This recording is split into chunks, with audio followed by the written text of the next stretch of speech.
Assalamu alaikum everybody. My name is Kamran Abid Khan and I am an undergraduate student at the Aga University studying Faculty of Arts and Sciences.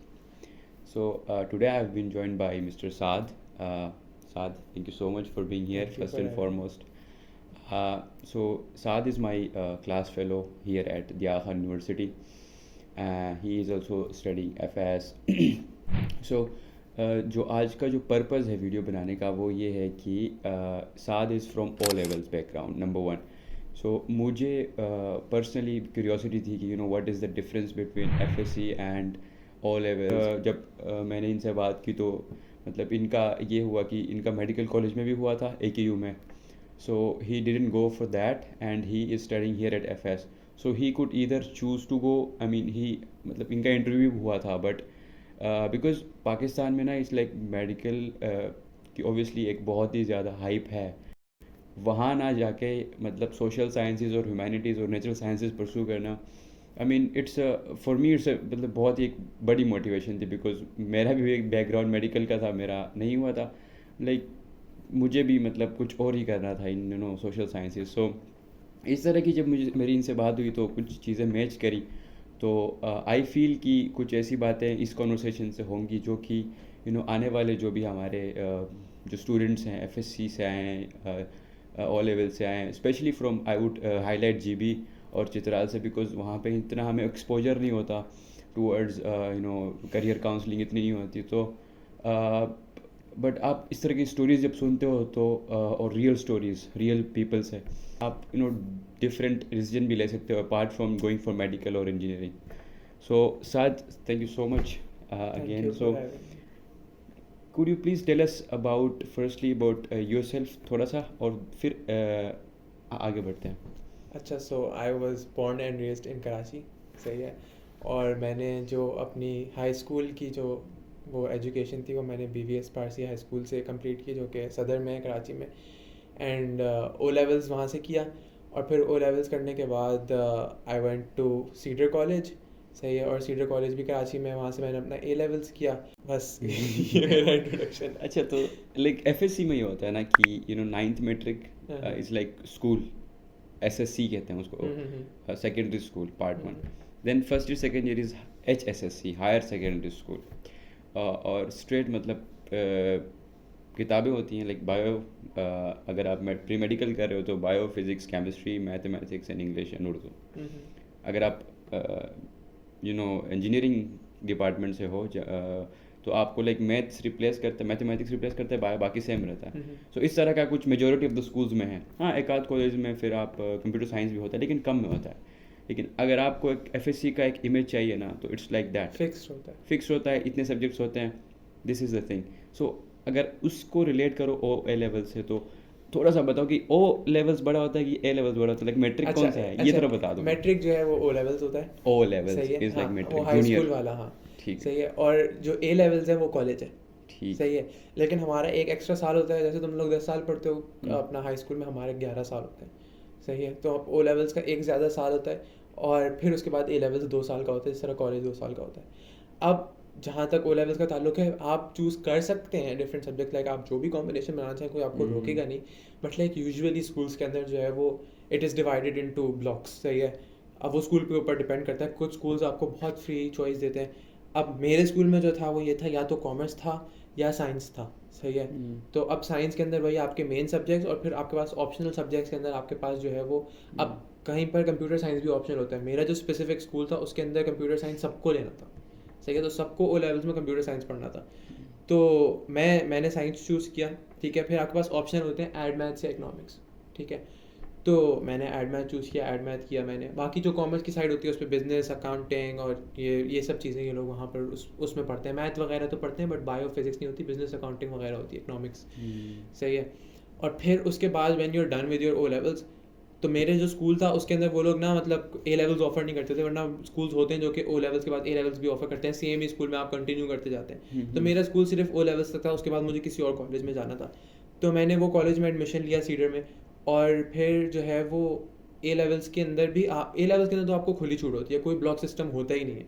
सही है कि आपने मतलब मैं bio के साथ law भी ले सकता था फॉर एग्जांपल, सही है लॉ भी आप हाँ वहाँ पर लॉ भी हाई ऑफर स्कूल होता है, लेवल पे आप लॉ भी चूज कर सकते हाँ हाई स्कूल लेवल पे, कॉलेज लेवल पे, ठीक है, इंटरमीडिएट लेवल पे। ठीक ठीक तो अब वो लॉ भी ले सकते हैं, आप मीडिया स्टडीज़ भी पढ़ सकते हैं, आप सोशियोलॉजी भी पढ़ सकते हैं, आप बिजनेस भी पढ़ सकते हैं, अकाउंटिंग भी पढ़ सकते हैं, आपकी मर्जी, आप कुछ भी कॉम्बिनेशन बनाएं, सही है। मेरा जो कॉम्बिनेशन था वो ये था कि मैं अपने आप को प्रीडेस्टिन कर रहा था टुवर्ड्स साइंसेज, ठीक है, कि मैंने जो पढ़ना है वो आगे जाके कुछ ना कुछ साइंसेज में ही होगा। मैंने कंप्यूटर साइंस नहीं लिया, हालांकि मैंने वो लेवल्स में पढ़ी भी थी, बट मैंने कंप्यूटर साइंस इसलिए नहीं ली क्योंकि अगर आपको किसी पाकिस्तानी यूनिवर्सिटी के अंदर कंप्यूटर साइंस पढ़ना है तो आपको computer science as a subject नहीं चाहिए इंटरमीडिएट लेवल पे या ए लेवल के लेवल पे, आपको सिर्फ चाहिए होता है केमिस्ट्री और फिजिक्स और मैथ। ठीक तो वो मेरे पास था, तो मैं कंप्यूटर साइड की तरफ भी जा सकता था। और बाकी लोग डिफरेंट कॉम्बिनेशंस बनाते हैं।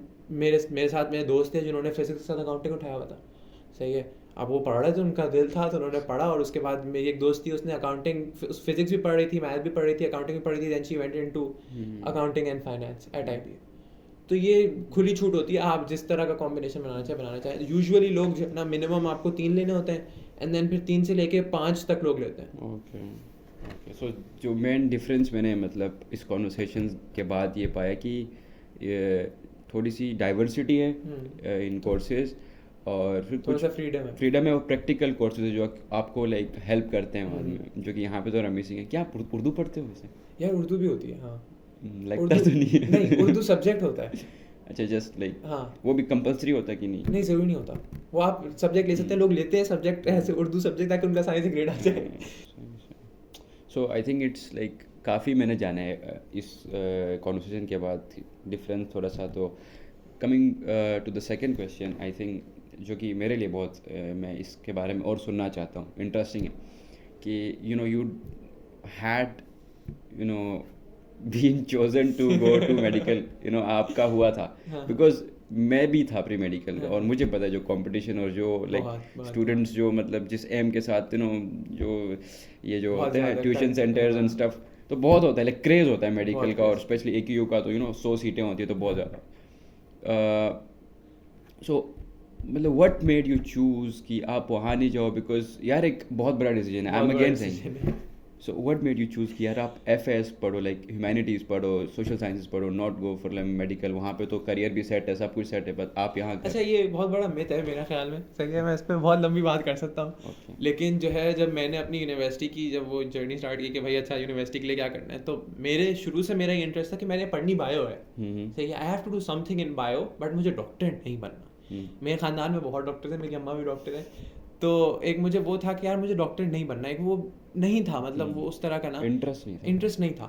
लेकिन जब आप जो है, मैंने फिर बाहर अप्लाई किया, सही है, मैंने US में अप्लाई किया, तो मेरा US में यूनिवर्सिटीज़ में हो गया था, बट अगेन फाइनेंशियल कंस्ट्रेंट था, जिसकी वजह से मैं वो ऑफर्स अवेल नहीं कर सका, ठीक है। और मैं लम्स में अप्लाई करना चाहता था ताकि मैं BS बायोलॉजी कर लूँ वहाँ पर जाके, लेकिन वो मैं नहीं कर पाया due to some reason.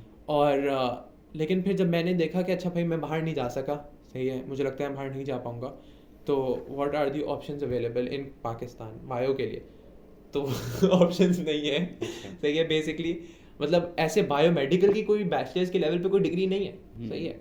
May be Karachi university कराती हो तो कराती हो, लेकिन एक वेल रिनाउंड आपके पास उस तरह का प्रोग्राम नहीं है। तो और बाहर अगर आप देखें तो बायोमेडिकल की लोग डिग्रीज करते हैं, और वो BS होता है, नॉर्मल बैचलर्स होता है, they not becoming doctors, they just biomedical degree, सही है। तो मैंने कहा ऐसा पाकिस्तान में तो कुछ होगा, तो फिर मुझे ऑप्शन एक ही नज़र आया कि भाई डॉक्टरी कर लो।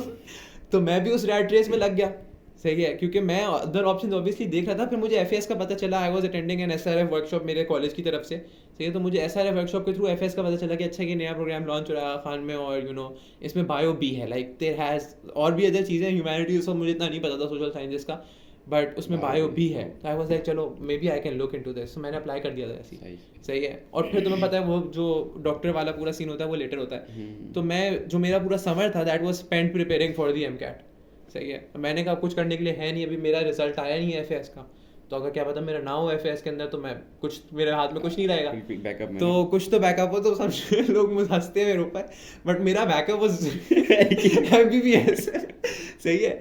तो मैंने पढ़ना शुरू किया, मेरे साथ और बहुत से लोग थे जिन्होंने किसी और यूनिवर्सिटी में अप्लाई नहीं किया था। मैंने हबीब में भी अप्लाई किया था सोशल साइंस में, but I did not accepted ना, मेरा हो गया था वहाँ पर भी।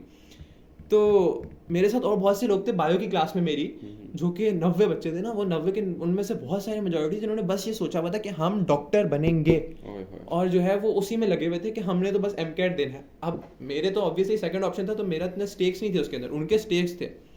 खैर मैंने उनके साथ अपने कुछ दोस्तों के साथ रोज़ाना का मेरा ऐसा रूटीन था, सुबह उठ के जो है वो, मैं किसी ट्यूशन सेंटर में इनरोल तो नहीं था, खुद से पढ़ा था, सही है। मतलब मैंने किताबें निकाली पंजाब की और सिंध की, क्योंकि हमने ये सब कुछ भी नहीं पढ़ा हुआ था, तो ये A levels is very different. तो मैंने वो किताबें निकाली, पढ़ना शुरू किया, समझना शुरू किया उसको खुद से। फिर मैं अपने दोस्त के साथ एक लाइब्रेरी जाता था, सही है। तो वो हम लोग रोज़ाना, हमारा रूटीन था कि लाइब्रेरी जाके वहाँ पढ़ना, एक दूसरे को समझाना, फिर सवाल करना, इस तरह करके ना। तो this went on for 2 months, ठीक है। और फिर अगस्त में मतलब अगस्त से पहले मेरा जो है वो FAS का डिसीजन आ गया था, सही है। मुझे पता था, बट मेरे अब्बू ने मुझसे ये बात बोली थी कि भाई तुमने इतनी मेहनत कर ली है, तुम आगे भी कर लो थोड़ी सी, तो कितनी टाइम बाकी है एमकैट के अंदर। मैंने कहा अच्छा ठीक है, जब मेरा आ गया है ना, मैं तो रेडी था कि ना FAS डन, तो मैंने खैर एमकैट दे दिया। अब पहली दफ़ा एमकैट दे दिया, एमकैट से पहले AQ का टेस्ट हुआ था, तो ये AQ का टेस्ट, जब मैं AQ के टेस्ट के हॉल में घुसा, और वो शादी हॉल था, बहुत बड़ा बैंक्वेट था, तो इतने लोग और मैं जितने कॉलेज में से इतने लोगों को जानता था कि जो कि दे रहे थे। तो मैंने तो वहाँ अंदर एंटर होते हुए मैंने अपने आप को एक बात बोली थी कि साथ अगर तुम इन लोगों में सेलेक्ट हो गए ना, तो कोई मेरेकल ही होगा, क्योंकि मुझे पता था कि मेरी तैयारी कैसी थी, ठीक है। मैंने अपने आप को ये अंदर में बोला था कि साथ अगर तू इनमें से सेलेक्ट हो गया ना, तो फिर तो तुमने को बहुत बड़ा काम किया। तो खैर वो टेस्ट दे दिया, पता चला कि वो टेस्ट जो है वो AQ वालों ने डायरेक्ट 2012 वाला छाप दिया था, एग्जैक्ट सेम पेपर। तो वो लोगों को पहले पता था, तो लोग क्योंकि वो सॉल्व कर आए हुए थे वो पेपर, पास पेपर वो रिलीज हो चुका था। तो वो जो है वो बड़ी कंप्लेन हुई, तो डीन आदिल हैदर ने बोला कि भाई हम वापस करेंगे। अच्छा सही, वापस करेंगे। अब फिर वो एक हफ्ते के बीच में उन्होंने 1-2 हफ्ते का टाइम दिया कि वापस हम रिकंडक्ट। फिर उस वक्त तक मैंने कहा मैंने इतना पढ़ लिया, मैं पढ़ने की ज़रूरत नहीं है, मैं बीच में बस थोड़े बहुत सवाल किए, ज़्यादा पढ़ा नहीं, सही है। फिर दूसरा टेस्ट देने, अब जब मैं दूसरा टेस्ट देने गया ना, तो क्योंकि मैं एक दफ़ा घुस चुका था ना उसके अंदर, मेरा वो माइंडसेट बदल चुका था। मेरा था कि यार होता है वो, नहीं होता नहीं हो, सही है। मेरा वैसी यूनिवर्सिटी में एडमिशन हो चुका है, तो I have got nothing to lose and everything to gain, सही है। तो मैं उस माइंडसेट से गया। अब उसमें नेगेटिव मार्किंग होती है, एक सेक्शन के अंदर नेगेटिव मार्किंग होती है। अब लोग ना ये करते हैं कि यार बड़े ख्याल से करते हैं, मैंने सारे तुक्के मारे। मैंने जो है बिल्कुल बगैर किसी डर के, मैंने लोग सवाल छोड़ देते हैं क्योंकि नेगेटिव मार्किंग हो जाती है, मार्क्स कट जाते हैं उल्टे। तो मैंने बगैर किसी डर के मैंने कर आ गया। जब मैं आके यहीं पर हमारे ऑडिटोरियम में था, तो मैं ऑडिटोरियम में मेरा बुक पिक करने आया, मैं मुझसे पूछने कैसा हुआ। मैंने उनको बोला कि भाई बस जो होना था ना वो मैं करके आ गया, बस हो गया। तो मैं उनको बताया कि मैं लास्ट टाइम जब मैंने दिया था तो मैंने कम से कम भी 10 सवाल छोड़े थे, इस डर से कि मुझे श्योर नहीं था कि उनका आंसर क्या है, तो नेगेटिव मार्किंग ना हो। मैंने इस दफ़ा एक सवाल भी नहीं छोड़ा था। मैंने कहा था या तो आर या पार, सही है। मतलब या तो होगा या नहीं होगा, क्या होगा मैक्सिमम। तो अब ये होकर आ गया, सही है। अब उसके बाद डेज वेंट बाय, अब रिजल्ट आता है रात को 12-1 बजे शायद रिलीज हुआ था AQ का रिजल्ट। मैं सो गया था, सुबह मुझे पता चला अपने दोस्तों के साथ रिजल्ट आ गया। अब उनमें से जो बहुत टाइम से मेहनत कर रहे थे, जिनको मुझे खुद लगता था कि उनका हो जाएगा, उनका मुझे सुबह पता चल गया कि उनका नहीं हुआ, वो उनके इंटरव्यू की कॉल नहीं आई। अब मैंने अपने अब्बू को बताया कि भाई इस तरह कॉल नहीं आई है, तो मैं नहीं देख रहा अपना, मेरा तो वैसे ही नहीं होना, मैं तो वैसे ही तुक्के मार कर आया, मैं क्या चांस है मेरा। तो मेरा मुझे कहा देख लो क्या हुआ। मैं कहा नहीं मेरा कहाँ होना है। तो और ये जो है फिर उसके बाद मैं सुबह 7 बज रहे थे, तो मैंने लैपटॉप खोला, अपना लैपटॉप खोल के मैंने जब लगाया तो मैंने डॉक्यूमेंट खोला अपना, तो उसमें नीचे लिखा हुआ था admission status shortlisted for interview, और मैं चीख पड़ा क्योंकि मैं बिल्कुल एक्सपेक्ट नहीं कर रहा था ना। तो खैर मैंने अपनी अम्मी अब्बू को जाके बताया, उन्होंने मुबारकबाद दी। तो उसके बाद फिर फास्ट फॉरवर्ड, अब जब मुझे पता चला तो जो मेरे जितने भी दोस्त थे जिन्होंने 12-12 घंटे पढ़ा था, तो इतनी सारी जान एक कर दी थी, उनका नहीं हुआ था। और मेरा जो कि मैं मजाक में पढ़ रहा था, मेरा हो गया था। अब वो किस्मत की भी बात होती है। तो फिर उसके बाद जो है वो मैंने, अब हमारा FAS की ओरिएंटेशन स्टार्ट हो गई थी बिल्कुल उसी टाइम पे जब मेरी इंटरव्यू की डेट आई। तो वो एग्जैक्ट वही दिन था जिस दिन हमारी मीटिंग थी प्रेसिडेंट के साथ, ठीक है। तो मैं वो भी मिस नहीं कर सकता था ऑब्वियसली। तो फिर उस दिन सुबह जो है मेरा क्या कहते हैं वो था, इंटरव्यू था, और दोपहर में जो है वो प्रेसिडेंट से मीटिंग थी, तो मैंने यहाँ पर ही खैर अपने कपड़े, खैर मैंने अपना इंटरव्यू जाके दे दिया। उन्होंने मुझसे पूछा कि आपने क्यों MBBS करना है, सब बहुत सारे सवाल पूछे ना, जिस तरह हमारा FAS का इंटरव्यू होता है उससे बहुत सिमिलर होता है। तूने बताया कि FS में हो गया? हाँ, मैंने उनको बता दिया, क्योंकि मैं अपने अब्बू से बात करके गया था। मैंने उनको बोला मैं छुपाऊँ क्या बोलूँ, क्योंकि ऑब्वियसली एक बैड इंप्रेशन पड़ेगा ना, वो बोलेंगे कि वैसे ही इतना कॉम्पिटिटिव होता है, ये एक बंदा आया हुआ है जिसको ऑलरेडी हुआ हुआ एडमिशन, ये फिर उसमें नहीं कम्पीट कर रहा है। तो मैंने उनको बहुत क्लियरली बोला, मैंने कहा कि मैं FAS में हो चुका है और मैं अभी जा रहा हूँ प्रेसिडेंट से मिलने, ये वो सब कुछ। I was very honest about it. लेकिन एक चीज़ जो मुझे स्ट्राइक की, जो कि आगे जो है वो स्टोरी के अंदर वापस लाएंगे, वो ये थी कि जब मेरा जो इंटरव्यू पूरा हो गया, तो इंटरव्यूअर ने मुझसे पूछा, वो 19 साल से जो है वो AKU में काम कर रहे थे, नेफ्रोलॉजी के डिपार्टमेंट में। उन्होंने मुझसे पूछा कि तुम्हारे कोई क्वेश्चन है? तो मैंने पूछा, मैं आपसे वही सवाल पूछूंगा जो आपने मुझसे इंटरव्यू में पूछा। मैं आपसे पूछूंगा कि why did you choose MBBS? सही है। तो मैंने उनसे पूछा, मैंने कहा आपकी क्या मोटिवेशन थी और आप do you regret it, like 19 years along the line interviewer से तूने पूछा? हाँ, मैंने इंटरव्यूअर से मैंने कहा आपने क्यों चूज किया, and like do you regret your decision? तो एक जो पहली इंटरव्यूअर थी, उन्होंने तो बोला नहीं कि तुम, उनकी काफ़ी एज थी, उन्होंने बोला कि तुम अगर मैं इस एज में भी काम कर रही हूँ इसका मतलब आई एंजॉय माई प्रोफेशन। सही है, मुझे ज़रूरत नहीं है काम करने। बट द अदर वन, मैंने उनको बोला अगर मैं आपको वापस लेके जाऊँ जब आपने चूज़ किया था मैं MBBS में आना, क्या आप चेंज करेंगे? He said yes. He would not choose MBBS. He would choose something else. And then he gave me reasons. He was like कि हाँ ठीक है, MBBS रिवॉर्डिंग है and everything, but जब आपका रिवॉर्ड आना शुरू होता है ना, इट्स टू लेट।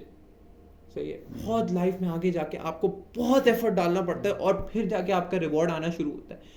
आप अपने अर्ली जो है ना, जो आपकी सारी 20s हैं, वो आप पढ़ते हुए गुजार देते हैं, and that is all you know. और फिर जब आप अपने अर्ली 30s में, तब आप स्टार्ट कर रहे होते हैं कमाना। सही है। यहाँ पे एक पॉइंट मैं समझता हूँ इम्पोर्टेंट है।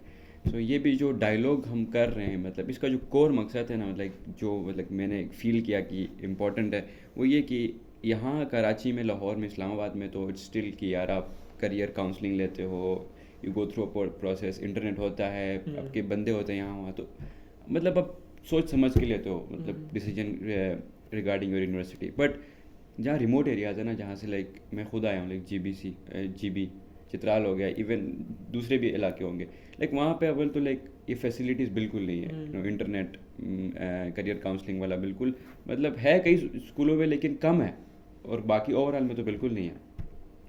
तो अगर मतलब हमें ये रियलिटीज़ नहीं पता हो, मुझे तो लाइक अभी पता चल रही है, मतलब बिकॉज कॉलेज टाइम पे तो आई वाज लाइक क्योंकि एक ऐसा माइंडसेट बनाते हैं हमारा, ऐसा एक लाइक एनवायरनमेंट होता है कि medical is everything. The moment you, यहाँ पर भी है, the moment you enter the college, तुम तो लाइक लखपति बन गए। यहाँ पर भी है, अभी इंटरव्यूअर ने जिस तरह बताया कि ये लाइक रिवॉर्डिंग है, लाइक मेरा like I love doctors, I would say, क्योंकि मतलब doctor it's a noble profession. But the thing is हर किसी को इसमें लाइक घुसाना, एग्जैक्टली हर किसी की बस की बात भी नहीं होती, हर कोई नहीं कर सकता, it's not for everyone. And you realise this जब आप उस MCAT वाली रेस के अंदर जाते हैं, तब आपको ये रियलाइजेशन होती है कि भाई this is not for everyone. So guys, जो कोई भी अभी अपने कॉलेज स्कूलों में, सो आई वुड से जहाँ कहीं पे भी हो अगर आप, तो don't go for the typical ones, stereotype के पीछे नहीं जाए। बिल्कुल। तो आपके पास बंदे हैं, कोई ना कोई कज़न होगा, फ्रेंड होगा, बेशक एक बार पूछ लो। और अभी लाइक हमने भी एक इनिशिएटिव लिया है, होपफुली थ्रू दिस कॉन्वर्सेशन कुछ ना कुछ हो influence. So coming back to Saad यार, देन आगे क्या हुआ वैसे, लाइक सीरियसली मैं बहुत मज़ा आ रहा है सुन के। अच्छा, सो बेसिकली उसके बाद मेरा इंटरव्यू वगैरह हुआ, सही है, और उन्होंने मुझे बताया कि इस तरह ना ही रिग्रेटेड इट। उन्होंने कहा कि भाई मैं, अगर मुझे मौका मिलता ना तो मैं फाइनेंस किसी फील्ड में चला, मैं किसी और फील्ड में चला था, क्योंकि मैंने अपने दोस्तों को देखा कि मैं पढ़ ही रहा था और उन्होंने जॉब स्टार्ट कर दी, वो कमाना शुरू हो गया, उन्होंने फैमिली सेटल कर ली, और मैं अभी सिर्फ पढ़ ही रहा था। सही है, क्योंकि ऑब्वियसली सिर्फ 5 साल नहीं होती पढ़ाई, 5 साल के बाद स्पेशलाइजेशन, फिर आगे फिर जाके आप कहीं कमाना शुरू करते हैं। इनका भी फॉर एग्जांपल MBBS करें, 5 साल के बाद फिर आप USMLE देते हैं, फिर आप बाहर जाते हैं, फिर आप बाहर जाके रेजिडेंसी करते हैं, फिर आप वहाँ जाके कमाना शुरू करते हैं, फिर आप सेटल होते हैं। अब ऑब्वियसली अगर आप बैचलर्स डिग्री कर रहे हैं नॉर्मल, तो आप 4 साल बाद आप जॉब लग जाएगी, आप कमाना शुरू हो जाएंगे। तो रिवॉर्ड आता है, बिल्कुल आता है, लेकिन बहुत देर बाद आता है। और फिर ये चीज़ जनरलाइज करना, ये स्टीरियोटाइप करना कि जो बायो कर रहा है भाई तू तो डॉक्टर बन गया, मतलब अच्छा बायो ले ली, डॉक्टरी कर। भाई मैंने बायो इसलिए लिया कि मुझे पसंद है, इसलिए नहीं कि मुझे डॉक्टर बनना है। तो बेसिकली ये हुआ ठीक है, और उसके बाद मेरा दिमाग हमेशा से ना मतलब MBBS की साइड पे नहीं था, ठीक है, तो वो अभी भी था। मैंने घर आके भी अपने अब्बू को यही बात बोली कि इस तरह ना इंटरव्यूअर ने बात की, और ये मेरे लिए एक बहुत बड़ा पॉइंट था, एक वैलिडेशन थी, जो कि मैं सोचता था कि यार मैंने स्टीरियोटाइप में कंफर्म नहीं करना, मतलब अगर सब कर रहे हैं तो मैं क्यों करूँ, सही है, अगर सब उसी एक रैट रेस में घुसे हुए हैं तो मैं क्यों घुसूँ, सही है। लेकिन मेरे घर की तरफ से, मेरे अब्बू की तरफ से ये था कि भाई MBBS एक इस्टेब्लिश चीज़ है, कोई प्रेशर नहीं था, बट उन्होंने कहा था कि एक इस्टेब्लिश चीज़ है, ठीक है, तुम उसमें जाओगे तो तुम्हें हेल्प होगी, तुम ये कर लो।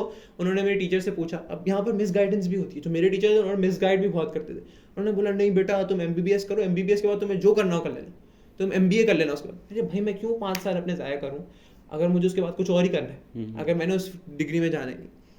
तो मेरे अब्बू का ये था कि भाई तुम ये एक चीज़ इस्टेब्लिश्ड है, तुम ये कर लो, फिर तुमसे, क्योंकि मेरा था कि मुझे रिसर्च में जाना है, तो उन्होंने कहा तुम्हें इससे रिसर्च में भी हेल्प होगी। तो मैंने कहा मैं एक पेशेंट को केयर करना is a different thing, research is a different thing, ठीक है, किसी की डायग्नोसिस करना is a completely different thing. जो डॉक्टर्स होते हैं वो तो डे टू डे पेशेंट से इंटरेक्ट कर रहे होते हैं ना। अगर मैं फॉर एग्जाम्पल बायोलॉजिकल रिसर्च कर रहा हूँ, I can do biological research without interacting with patients and without learning how to treat them, तो why do I have to go through this route. तो जब ये सब हो गया तो उसके बाद जो है जब रिजल्ट आने की बात आई, सही है, तो मैंने फिर खैर MD-CAT एक दफ़ा जो है वो हुआ, वो मैंने दे दिया। उसमें मेरे आए थे 150 कुछ, ठीक है, out of 200, which was not great, but मैं एम सिर्फ कर रहा था, मेरा कभी एम था ही नहीं कि मैं जो है वो गवर्नमेंट मेडिकल कॉलेज में जाऊँ। मेरा ये था कि यार मैंने AQ में अप्लाई किया है, मेरा AQ में शॉर्टलिस्ट हो गया है अब तक इंटरव्यू के लिए, AQ का टेस्ट पास हो गया, तो मैं MCAT ऐसा देता हूँ कि मेरा पास हो जाए MCAT और मेरा AQ में हो जाए, वो लाइक पास ही करना पास ही होता है करना ना, होता 120 है। कुछ। तो मैंने कहा पास कर लेता हूँ मैं। उसमें भी जो है ना ज़्यादा तैयारी नहीं की थी, मतलब समझो एक दिन पहले पढ़ के गया था, जो मैंने AQ के टेस्ट के लिए पढ़ा हुआ था वही था, और मैंने बस एक दिन पहले थोड़ा सा रिवाइज किया और जाके MCAT दे दिया, इतना केयरलेस हुआ था मैं। तो 156 आ गए। तो फिर उसके बाद जो है वो MCAT के अंदर इशूज़ आ गए, मतलब मैंने AQ का टेस्ट तो 2 दफ़ा दिया, MCAT भी 2 दफ़ा दिया। तो वो MCAT में इशूज़ आ गए कि ये पेपर लीक हो गया था। वो चलता रहा, चल ही रहा था। अभी उन्होंने MCAT की नई डेट अनाउंस नहीं की थी, ठीक है, फिर उन्होंने MCAT की नई डेट अनाउंस कर दी कि भाई MCAT वापस होगा और इस नई डेट को होगा। इतनी देर में आगा खान वालों ने बोला कि हम जो है वो अपने क्या कहते हैं वो अनाउंस कर रहे हैं, रिजल्ट्स अनाउंस कर रहे हैं। तो मतलब पिछले सालों से मतलब स्मूथली हो रहा है। हाँ स्मूथली इस साल मतलब चीजें हो रही है सारी एक साथ, हाँ सब एक साथ हो रहा है और इसी साल हो रहा है। और ये प्रोसेस ये होता है कि पहले आप AQ का टेस्ट देते हैं, आप MCAT पास करते हैं, और फिर उसके बाद आगा खान अपना रिजल्ट अनाउंस करता है कि हमने इन 100 लोगों को सेलेक्ट किया है, ठीक है, बस आप अपना दिखाएं कि आपने MCAT पास किया हुआ और आ जाए, ठीक है। बट अभी दूसरा MCAT हुआ नहीं था और आगा खान ने बोला रिजल्ट अनाउंस कर रहे हैं क्योंकि बहुत देर हो गई। ओके तो उन्होंने रिजल्ट अनाउंस कर दिया। अब मुझे ईमेल नहीं आई, सही है, मैं देख रहा हूँ यार ईमेल नहीं आई। हालांकि मैं FAS में ही था उस वक्त, क्लासेस ले रहा था, लेकिन कि यार ईमेल नहीं आई, जो मेरा नहीं हुआ यार। मैं डिसअपॉइंटेड था, पता नहीं क्यों था लेकिन डिसअपॉइंटेड था।